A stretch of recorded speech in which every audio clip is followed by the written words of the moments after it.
All right, now I think we're up and running. Sorry about that. Thank you.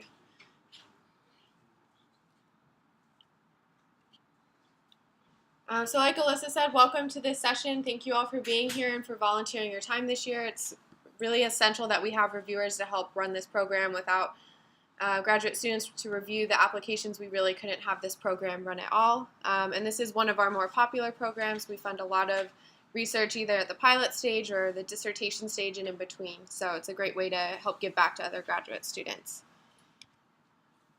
So just a quick overview of this session. We'll talk about why review for GPSA.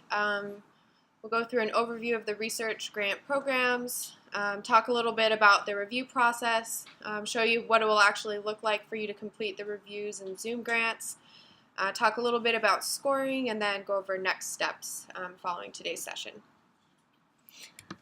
So why review? One of the first big reasons is it's professional development for you. You can list this as a line of service on your CV, which will look good later for the job market. And it will also give you, you can say when you're applying for other GPSA things, like this is a way that you give back and some of the service that you engage in, which is helpful. Also will increase your exposure to other disciplines and fields. So this is an interdisciplinary program, so you'll get applications that you'll be reviewing across all different fields, which could be helpful for your own research later. It really helps us preserve the quality of the GPSA research grant program by having reviewers like you give very detailed feedback. It also gives back to graduate students, as I mentioned, and it can also improve the quality of your own personal applications. So you can see on this what looks good on research grants, things that you would like to do differently for when you're submitting proposals or applications, and so it can benefit you as well. So a little bit about the research grant programs. We offer 3 research grant programs that GPSA helps administer, which I'll talk about in just a second. But the main purpose of these programs is to promote excellence in graduate student education and recognize and support students in their own research endeavors financially, and also offering students experiential opportunities, and it also helps promote ASU's reputation as a leading research institution. So these are the 3 research grant programs that we offer, and just a little bit of information about each before we go into it more in depth. So the Graduate Research Support Program, this is funded through the Graduate College, and GPSA just helps administer the review process. There's 2 funding cycles for this, in the fall and the spring, and the deadlines for application are October 1st and January 1st for those. The Jumpstart Research Grant Program is funded through and administered by GPSA. So GPSA funds all of those research grants. And there's 3 cycles for that, fall, spring, and summer. And then the last one is a more recent one, and that's the Athletics Research Grant. And this is funded through the Sun Devil Athletics Operation Board, and so it's funded through athletic fees, but GPSA helps facilitate the review process for that. And there's just 1 cycle for that, which is in the spring. Okay, so a little bit more about the Graduate Research Support Program. This is intended for larger projects and can be, or smaller fine arts and media projects. And there's 2 levels of funding for this. Dissertation or terminal research for master's thesis or dissertation, that's $2,000. And then also independent research, which is up to $750 of funding. For all of these grant programs, this is on all the slides, but to be eligible, you have to be enrolled as a student at ASU during the time of application, then also during the period. For the Graduate Research Support Program grant and the Jumpstart, you have to be a graduate student for both of those. And one thing to note on this is you cannot apply for both of these grants at the same time. So you can only receive 1 Graduate Research Support Program grant at a time. But you could receive 2, so you could receive 1 independent research level and 1 terminal level grant. And I didn't say this at the beginning, but feel free to interrupt with questions at any time, please. One thing to note with all of our grant programs is that we can't support online students because all of our funds come from student fees, which online students can't, they aren't required to pay. And so if you see an application that lists that they are an online student, please let us know right away because that application is not eligible for funding. So the next program is the Jumpstart program, and this is for smaller research projects or pilot studies. So if you wanted to collect some preliminary data before moving on to a larger scale research study, the Jumpstart program would be good for this. This is seed money, so you could get up to $500 for this program. And the last one is the Athletics Research Grant Program. This one is newer. I think it was established in 2015 and is just for research projects that are focused on athletics in some way. So that could be in a variety of different fields that it could connect, but it does need to be directly related to athletics in order to be awarded. And the funding levels for this are a little bit different. The terminal funding level is up to $3,500, and the independent research is up to $1,500. And a couple of other things that are a little bit different about this one is you can only get one of these per degree, so either terminal or the independent research, but not both. And then this one is also open to undergraduate students as well. So if you are assigned any of these athletics research grant applications, you might see some undergraduate students, and that's okay for this one. Okay. Is there any questions on the three programs before we move on? Alrighty, so for the general process for research grants, students will submit applications through Zoom grants by the deadlines that was on this previous slide. Then the internal affairs team, Alyssa and I will assign reviewers, so that's all of you, to review applications, and you'll receive an email notice saying you've received X number of applications, a reminder of the deadlines for that and any other things that are relevant for that cycle. Then you'll read the applications and complete the reviews in Zoom grants, and then the research grants team reviews all of those scores from all of the reviewers, and then we inform applicants of funding. So here's a table that highlights the deadlines and kind of a calendar associated with each of the grants. So the main way to think of it is we have fall, spring, and summer funding cycles. The application deadline is always going to be on the first of the month, so it just varies on the month depending on what cycle we're in. We'll try to pretty much have applications assigned to you within a few days of that, usually by the 3rd or 4th of the month. And then all the reviews are due back by the 15th of the month. So we standardized it this year so you don't have to be thinking about which day it is each month. The 15th of the month we'll always expect the reviews back. And one thing that's a little bit different this year is the terms of service for the research grant reviewers are in September of 2018 through August of 2019. We're transitioning the GRSP grant, so we'll have an earlier deadline in the fall, and so we're asking people to help review that in August of next year. If you're graduating, obviously you can just let us know and we can take you off the list, but the terms of service are a tad longer this year. Okay, allowable expenses for research grants. This is a table of what we do fund for the different grants, and it's pretty much the same across all of them, so I'll just go through them quickly. But we are allowed to fund subject incentives, so that could be incentives for completing a survey or attending a focus group. You could offer lunch for a focus group or something like that. One thing to note is that subject incentives can't exceed $25 per person, so it has to be capped at that. And that is true for all three of the grants can have that. We can also help fund equipment rental. Oh, yes.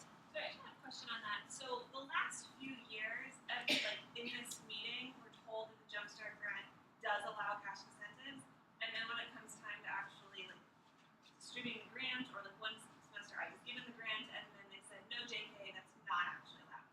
So are we? I just want to make sure the Jumpstart grant does allow cash incentives. This has been verified at the administrative level. So the question is about the cash incentives in the Jumpstart grant. I'm just repeating for the recording that we're making. So we have verified this with our people. However, the thing is that you have to contact us before you decide to purchase the incentive, and then we'll go through the process. It's when you purchase them and then you come back and you don't have a list of people that you have distributed the incentive to. because we have to have a record of that to make sure that like you aren't spending more than $25 a person. But yes, it is allowable. There are some terms to it that all of the recipients will receive within the letter that they're given. And we do have a new online system for asking for all of this. So yes, and there's a system in place for that. Okay, so just from a reviewer standpoint, as long as they are not saying something more than 25%, Yes. prove that. Right. So if they're Yeah. like, oh, I have, I'm requesting $500 for subject incentives and I'm only giving out 2, like, obviously that's ridiculous. But if it's, oh, I'm asking for $500, but I'm only giving $10 per person, that's fine as well. Yeah. Yeah, and there's some nuances to a lot of these areas that are allowed, that it falls on the applicant if they are awarded funds to then coordinate with the appropriate contact person. But from a reviewer standpoint, it's just we do allow it as long as it's not over 25. So equipment rental, again, we can fund that as well for all 3 grants. Materials and supplies can also be funded. Professional services are allowed, like for data analysis, so this could include transcription of interviews or focus groups, typing or copying fees, or stuff like that for all 3 of the grants. All 3 of them you can also purchase software programs, so qualitative or quantitative, so you could purchase like in vivo or a license for like SAS or Stata or whatever you need for that, as long as it falls below the funding requirements. And then for GRSP and athletics, travel is allowed to be funded through GPSA. So that could be travel to research sites or facilities to collect data. And you can also get per diem while you're in travel status for those 2 grants. You cannot have any travel funding for the Jumpstart grant. And another thing to note on this is we cannot fund travel to conferences. So it's only travel for data collection for the research grants. If they're interested in travel for conferences, that would be the travel program. Things that are not allowed. So the reason to go over this is if you see any of these expenses as a request from students, to please let us know via email so we can work on that particular application, because just because they have one thing that isn't allowed, we can still fund it, but we would need to work with that applicant. So if you see any of these, please let us know and make note of it. For all of the programs, we cannot fund equipment purchases. So this would be like laptops or cameras. We can't fund that at all because it's considered property of ASU, and the collection of those goods afterwards would be problematic. We can also not fund salaries or wages for research assistants, ASU affiliates, or employees. So anybody who gets a paycheck from ASU, we cannot fund additional pay for them through this. Also, we cannot fund tuition or time spent on a project. As I just mentioned, we can't fund conference travel. None of these grants allow for funding of terminal publication charges, so like binding of a dissertation or printing for thesis. Likewise, publication expenses are not allowed. And then one thing to note is individual expenses cannot exceed $1,000. So if there's a line item of above $1,000, please let us know, because we either need to work with that student to see if there's a way they can split that cost up. Like sometimes transcription can be really expensive, and we can split that into blocks of costs, but we cannot fund anything more than $1,000 per individual expense. And then just as a reminder, no travel expenses for the Jumpstart grant. Keep in mind with the athletics grant that you're not just looking at graduate students, you're looking at undergrads as well. And for the athletics grant, we do fund conference travel for undergrads because they don't have outlet. So graduate students can apply for GPSA travel funding, but undergrads can't. So we do allow for conference travel for undergraduates. Before we move on, are there any questions? Yes. For the salaries.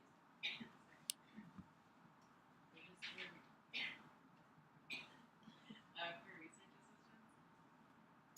So if it's someone who's not employed by ASU, so say you're an artist and you're working with someone who's like a professional field, you want to compensate them in some way for their time to work with you in your research, is that allowed? Or say like it's dancers and you're hiring dancers to come in to work. So if an applicant is doing that, if it's spun as service, potentially, but if you do run into that, that's a little bit of a gray area. And we would have to clear that because the funds do come from the grad college.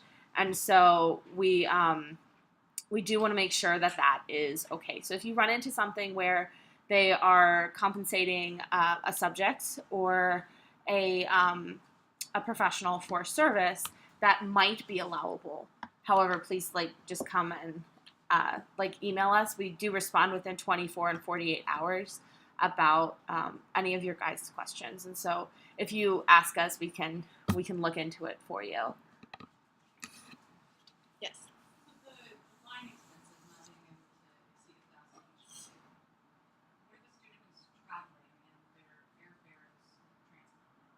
Do you not buy a ticket that's more than $1,000? That's a good question.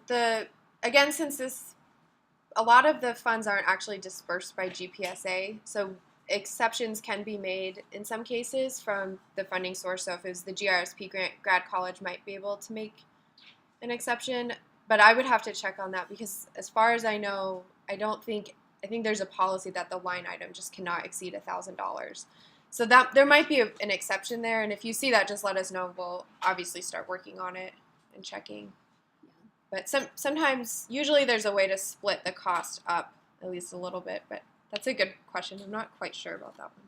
I would imagine from an applicant point of view that because it's travel and travel expenses do sometimes exceed $1,000 for airfare, and people do that for conferences normally, or international conferences normally, that would potentially be allowable because you're going through Concur and not through our reimbursement system. It's because of the way that things are purchased. Travel is different than goods and services, and so that would be something that we would need to check on, to triple check, so that the student is not in a situation where they purchase the ticket and can't get reimbursed. But that's a really good question. Any other questions before we? All right, so a little bit about the review process. So the selection criteria for award recipients is we look for significant and meritorious research focus, also that the study has a sound research methodology, that the budget is fully provided and then also justified and explained why they need those items. And then also that the project is feasible given the objectives that they state and that it seems like it can be done within the 1-year time frame. So as you're evaluating these applications, if you're not sure if an applicant has met it, just remember that the burden is always on the applicant to make it clear, to make those items clear and to make a convincing case for why their research should be funded. If you have to add information or kind of guess at what they're trying to say, then they haven't done their job in this, and their scores can and should reflect that. But if you're looking at an application and you're just not sure and you have questions about it, please always reach out to us via email. So it's just gpsa.research@gmail.com, and you can ask us the question. One thing to note is please include the application number just so we can look it up quickly and we're not digging through all the applications then. Please keep in mind that you're looking at students to give them, in some cases, thousands of dollars of funding for which they've done a few hours of work on their application. And so if their application is not good, don't reward them. You can score as harshly as you would like or as generously as you would like. But just please remember that it's their responsibility to explain things very clearly to you and not your responsibility to extrapolate what they're trying to say from the text. And so, make them work for the money that you're giving them is basically what I'm saying. Okay, so some general notes about reviewing. If you're going to submit an application for a research grant in one of these cycles, please let us know before the application deadline. Just say, hey, I'm going to submit a grant application, and we'll just take you out of the reviewer pool for that month. So you won't have to do any reviews for that month. Or if you're unable to review in that cycle, like you're going to be traveling or you have a conference or you're not going to have good internet, whatever the reason is, it's okay if you can't review for that cycle, but please just let us know in advance so we can take you out of the pool. Because it's much easier to remove you in the first place and then have to, maybe we assigned you reviews and then we have to take those back and give them to someone else. So if you just tell us up front, it's a lot easier on everyone.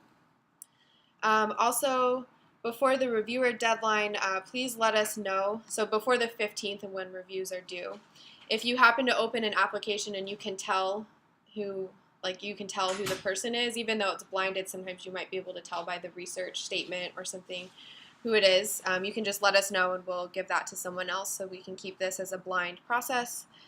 Or if an application is assigned to you for the wrong funding cycle, like they submitted it in fall but it should be spring, please just let us know as well. We do go through all of the applications, like the metadata, and look at when they're applying and what they're applying for, or what grant they're applying for. However, sometimes things do slip through the cracks, and so we're relying on you to catch those. I can't stress enough what Lydia said, that it's so much easier to remove you from the pool before we assign you applications than it is to have to go back and reassign those applications. So please let us know in advance, like as soon as you hit the submit button on your application, if you need to be exempted from that cycle. And then one other thing to note is that failure to score applications for one of these, like one round of the review cycle, without notifying us for whatever reason, does qualify you for being just removed from the reviewer pool completely. So please just communicate with us in advance. It makes it a lot easier later. Okay, so a few other things about reviewing. When you go through and score the applications, there are little text boxes, which you'll see in a second, where you can enter things. Please provide us just a little bit of information about your score, especially if you find that it's lacking and you're giving lower scores. If you could just do even a couple sentences of why you scored it lower and what you would have liked to see, that would be really helpful. It's helpful if you keep the responses honest, straightforward, specific. If you can give one or two examples, that's helpful, but also constructive. Those are generally the most helpful. A lot of times we'll have, oh yes. You guys try to keep reviews and reviewers in fields? No. No. So the question is about whether we try to assign reviewers based on their field. And the answer to that is no. Everything is really random. And so that's really why it's really important that applicants are describing their research in a way that you can understand it. A lot of times applicants will ask for feedback on their application, especially if they weren't awarded funding.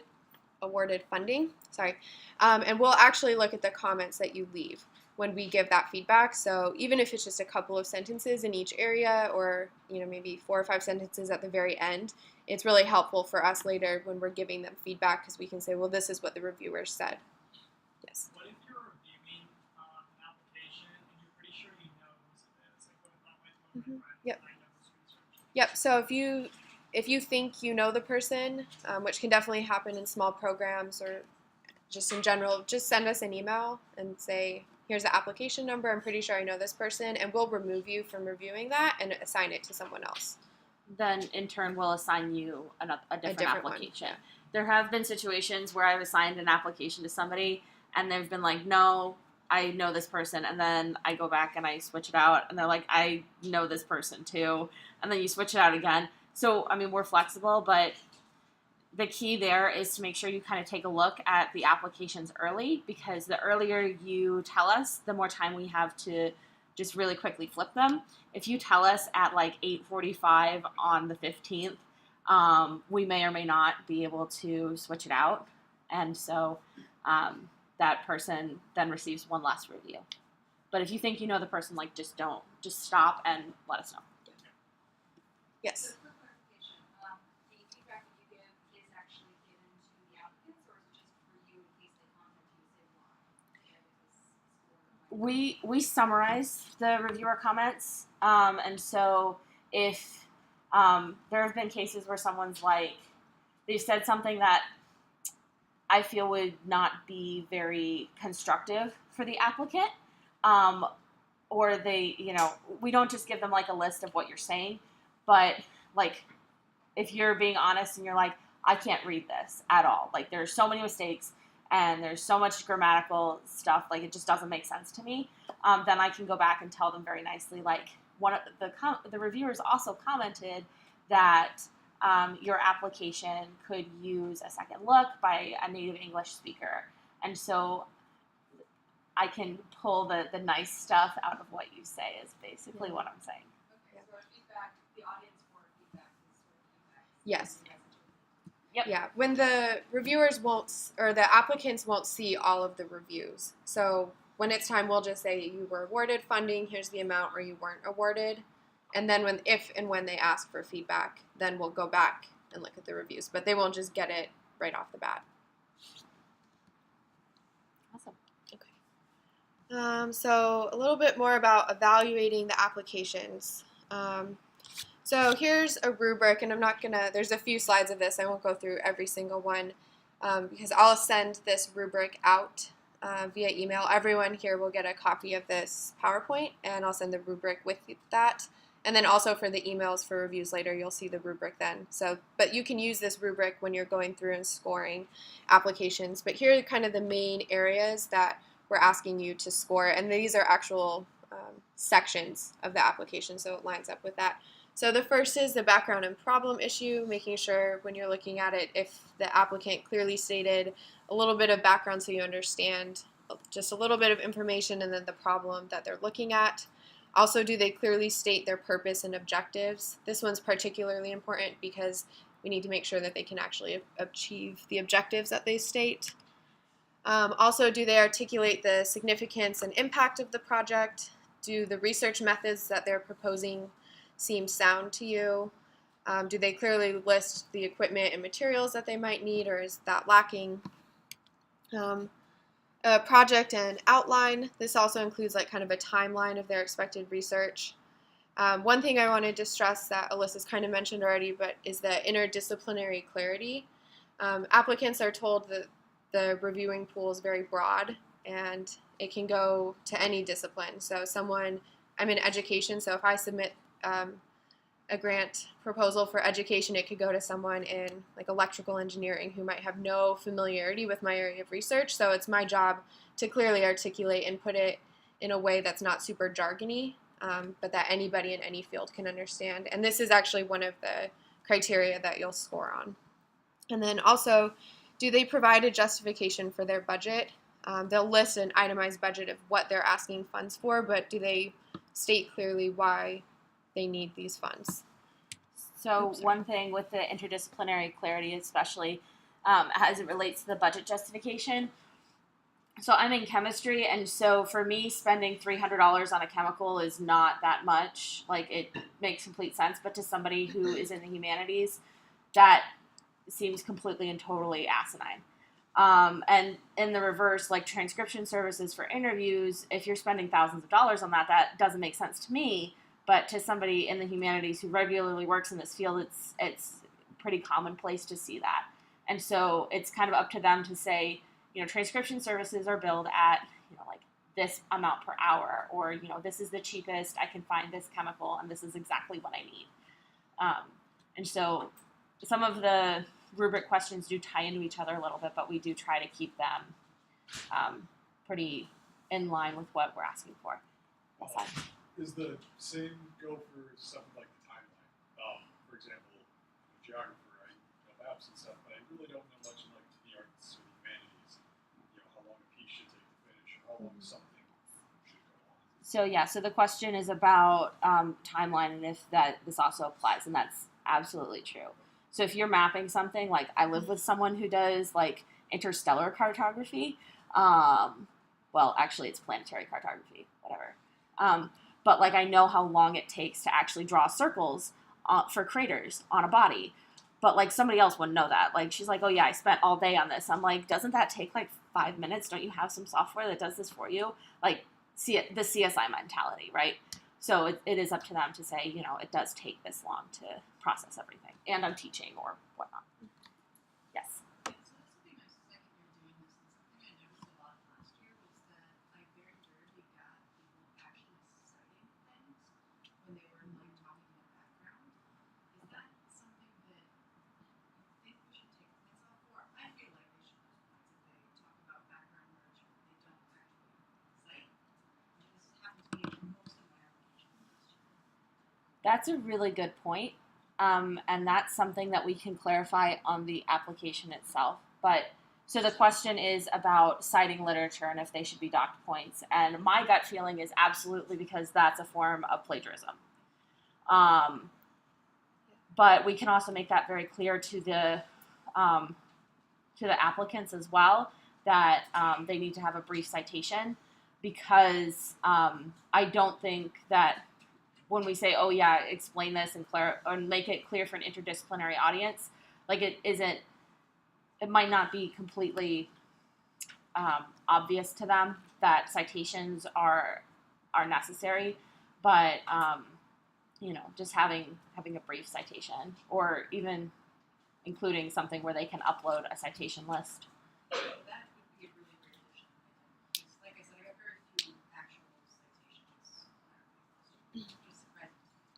Yeah, we can do that, actually. That's a really good suggestion. I'm really glad that you brought that up before the application is like on our table and we can't do much about it. But yes. Any other questions?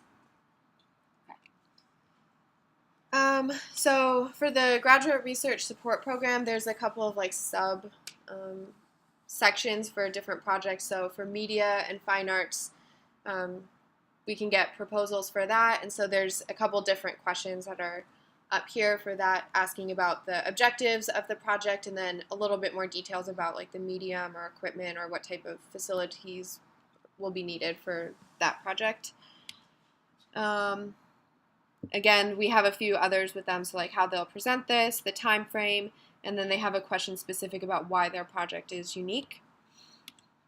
For athletics grants, there's a couple separate questions as well, mainly how it connects to athletics or a related field, and then how it will benefit college athletics as well.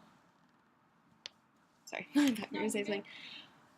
Okay, so now I'll just show you a little bit of what it will look like in Zoom grants and how that process will go.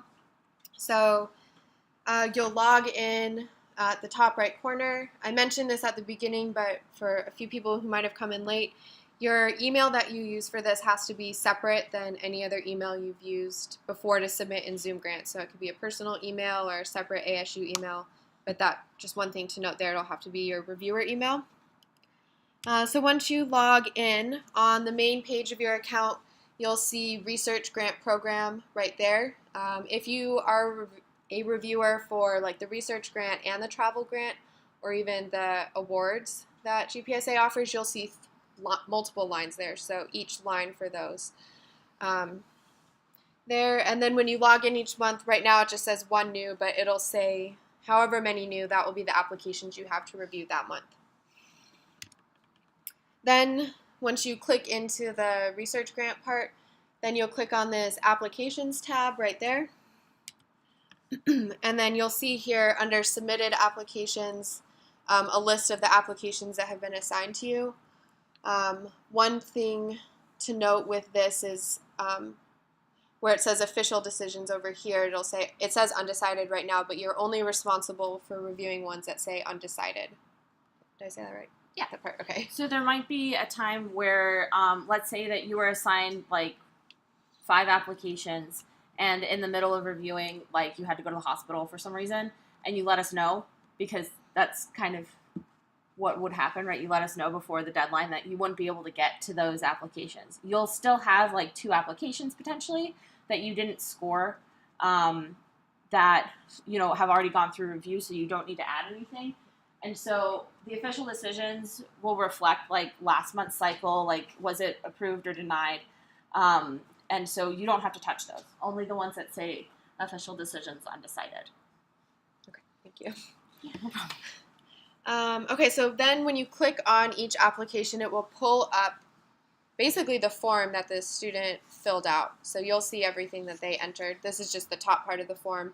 But you'll see what grant they're applying to, the start of their information, and then further down you'll see their answers to their questions. One thing I wanted to note about this is at the bottom of the application you'll see faded gray text, and that will. Oh, you will. Yeah, Never mind. So Zoom Grants is like implementing changes to their system, and so you might see a notice when you first log in to try the beta version. You don't have to, it's fine. But in past versions, they've had faded gray text, and now they've negated that, so you don't have to pay attention to that. So just ignore that. You'll just see the information that they entered, and that's all you need to know for that one. So once you read through it, then there is a tab that says Research Grant Documents. You can click on that if you want to. Sometimes people will submit supplementary documents, and this might be where we have the citation list entered. Possibly we'll have to look at that, but their documents aren't required for the grants, so you may or may not see anything in there. Yes? The question came up about citations. I just guess in-text citations. Do you also want a reference list or review of this? So I think what would work best is if there is in-text citation like so-and-so said this, but then maybe like a number or something, and then they have a reference list. I really don't care the style that it's in, honestly, as long as they're referencing the appropriate literature. Either in-text or numbers plus reference. Yeah. Yeah, so it'll be required that they have a reference list. And so they can have the abbreviated references within the text and then have a full citation later. Because there's a character limit on the number of characters you can have for a question, if you're going to require a references list, can that be like a separate question? So that's Well, I think yeah, so. so the references list would then be a document that they would upload on their own. The reference or the number of characters within the box is more than plenty for citations as well, because we've split up the different questions. Like 6,000 characters is like, what is that? That's 30 Twitter messages. No idea. Ish. 20, Yeah. something like that. Is it 200? No, it's 20. I have no Sorry, idea. can't do math. Anyways. So once you read through all the application, then it's time to submit the score. So you'll click on this little review tools button, and then you can see here this is the page that will bring up for you, and we have the start of the section, so like background section or purpose and objectives, and then you can enter a score from 1 to 5. Don't worry about the weights, it's just automatically entered, but you can score each section, and then there's a little comment box under each section. You can enter up to 250 characters, so if you just have really short comments, you can enter them there. But if Twitter message. Yes. But if you have long comments that you'd like to say more than one Twitter message, you can go to the bottom, and there's a big box down there that has no character limit, so you can type as much as you want in there. Facebook post. Yes. I'm trying to be funny and levity, but I'm failing. You're doing great. No, Those are. Oh, sorry. The My Private Notes is something that we don't see. So at the very bottom, is there a... Yes, Yeah. at the very bottom, there'll be My Research Grant scoring comments. And so that's where you would enter your long comments.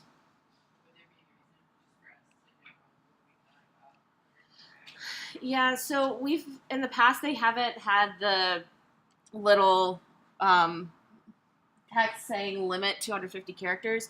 And so people would write, a detailed note about why they scored an application a certain way, which is totally fine. It's not required or anything. It's just a lot of detail. However, they would get cut off. And so it was really difficult when, if someone was rated really poorly and this person was like, I rated this so-and-so and blah, blah, blah, and then it just cuts off. So if you want to use that box to say, overall, I thought this application was good, or overall, this application needs a proofreader or something like that, like you can use that box for pretty much anything. But it's just like be conscientious of the fact that if you put more than 250 characters in there, we're not going to be able to see it. And that's in the my comment box. So after every question is a comment box, and it says limit 250 characters. So that's for the short notes, the Cliff Notes version. And then this is for the actual, or whatever you want to put in there. You could even just say, I hope things are going well. You don't have to though. Okay. Yeah, we pretty much covered that. Yeah. Didn't we? One thing I wanted to note, on the top of the review page, you'll see two boxes where it will say that you can vote and then also official decision. Please don't enter anything there. If you enter something there, the applicant will actually be notified. And so please just don't touch anything there because we don't want to say like that you voted was approved and then someone is thinking they got approved or vice versa. We'll fill that out later after we aggregate all of the reviews per application. Okay, so next steps, we will create a Zoom Grants reviewer account for you using the email that you put on the sign-in sheet. And the other thing that we're asking everyone to do, or that we need everyone to do, is to complete 2 Google Forms. The first is a reviewer quiz. It's about, I think, 12 or 13 questions that just kind of go over the material that we talked about today, just to make sure everyone is understanding the rules. One thing to note with the quiz is you won't be able to advance to the next question if you have the wrong answer. So if you try to go to the next question and it's not letting you, just change your answer because it was incorrect. And then you need to fill out a commitment form too, which is pretty short, just saying you commit to being a reviewer this year. We will send that information probably tonight by tonight. And that will also have the PowerPoint from today. So as you're going through the quiz, you can definitely just look at the PowerPoint and make sure you're understanding it all. And then once we get that, the next thing is to just look for applications after the deadline. So this program, we have our first review starting in October. So you won't hear from us really until October then saying you have applications. But in the meantime, you're definitely welcome to reach out with any questions you might have about this. And yeah, the deadline to complete the quiz and commitment form is September 1st. So that's a fast turnaround, but we'll get it to you today. So Yeah, so the quiz and commitment form together won't take you more than like 20 minutes. One thing to note about the forms is that we are using Google Forms, which, though fantastic, is flawed, and sometimes you'll have a response and it won't submit for some reason. We had this problem last year. So you might get an email from us saying, hey, we noticed you completed the commitment form but not the quiz. Could you just go back and resubmit? And we apologize for the inconvenience, but it's unfortunately just kind of inherent in the system. And that's it. So thank you all for being here and for volunteering to be reviewers this year. It's very helpful, and we couldn't run this program without you. And like I said, please reach out with any questions at any time. If you haven't signed in already, please make sure you sign in. That's the only way that we know that you were here. And yeah, are there any questions, though, before we let you all disperse? Yes? Clarify, so if we're reviewing, we can apply for this one. So you can still apply. Like, feel free to apply to any of our cycles. You just have to let us know so that we take you out for that month. So we have multiple deadlines for our GRSP, for example. So if you decide to apply in October, we'll take you out for October, but you can still review in January. Yes. So if you're a viewer for research and travel, like you can apply for travel, but then taking out travel, you can still consider research. Yes. Yeah. So the question is, if you apply under a travel grant and you're a research grant and travel grant reviewer, would you be taken out of research? And the answer to that is no. They're 2 separate programs. And so that's why if you're looking for your travel grant applications, you're not going to find them under your research grant dashboard at all. Mm-hmm. And so because of that, you don't have to worry about that. But if you are traveling and you can't complete your reviews, you need to let us know. Anything else, guys? All right. Well, if you have any questions when you're at home on your couch with your cats doing your reviews, please feel free to email us, and we'll get back to you. Thank you. Thank you.